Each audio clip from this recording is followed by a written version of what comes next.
Hello again everybody, and welcome to a brand new video, and welcome to the first video in many, maybe 2 or 3 or 4, I don't know yet, of the Hyperia recreation time-lapse series thing, yeah,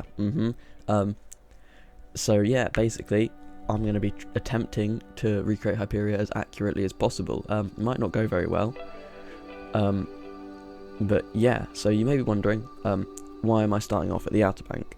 And if you've been following my updates, you would probably know that I've had some issues with a load of my footage just disappearing randomly, and a lot of that, I think an hour and a half, maybe 2 hours, was spent on the first turnaround, the hill, the drop, and the Immelman. So yeah, all of that footage just decided not to exist. So yeah, we're starting off today with the Outer Bank, which, as you can see, is taking a lot of effort to get correctly into the right place to put in the dive loop, because the dive loop's weird in the fact that it sort of goes in between the first drop and the Immelman. I'm pointing at my screen, but you can't see that, which is stupid. I don't know why I'm doing it, but so yeah, it took me a lot of time to try and weave it through the gap there, and then it's obviously there's like that near miss section as you're pulling up into the Immelman, and I had to try and get that in roughly the right place as well, otherwise the supports would mess it all up and it would probably chop people's heads off. So I think I know, no, okay, there it goes again. I thought that was going to be it because it looked like it was going well, and then it wasn't.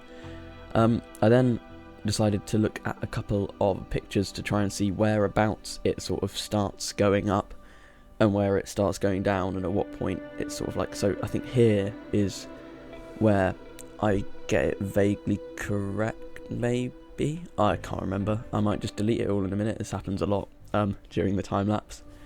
But yeah, it's quite difficult to get correctly. I think I do quite a few big adjustments here, trying to just get it to all move over a bit, so then it can come out in the right place to go into the brake, the trims, and the Outer Bank, another airtime hill into the brake run, which is surprisingly the bit that took me the least amount of time.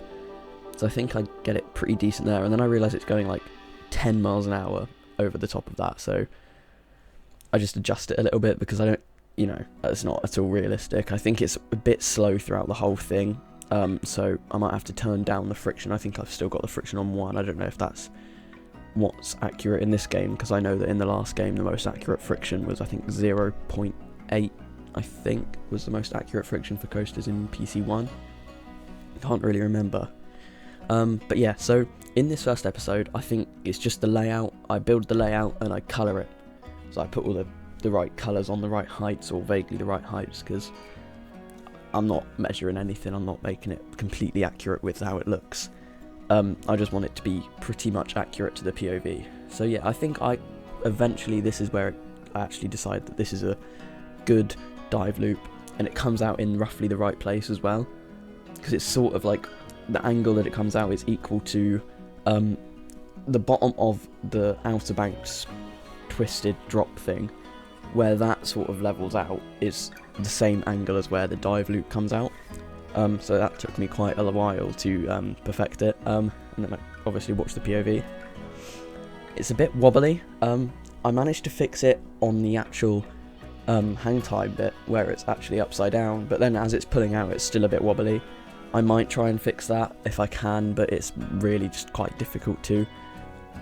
I know that some people have managed to get the camera mods from the first game in Planet Coaster 2, but I don't think they're public yet, and if they were, I'd definitely get them, but I don't think they are. But I will look and see if I can somehow get them, because they would be very useful, because the not auto-adjusting, but the what's it called?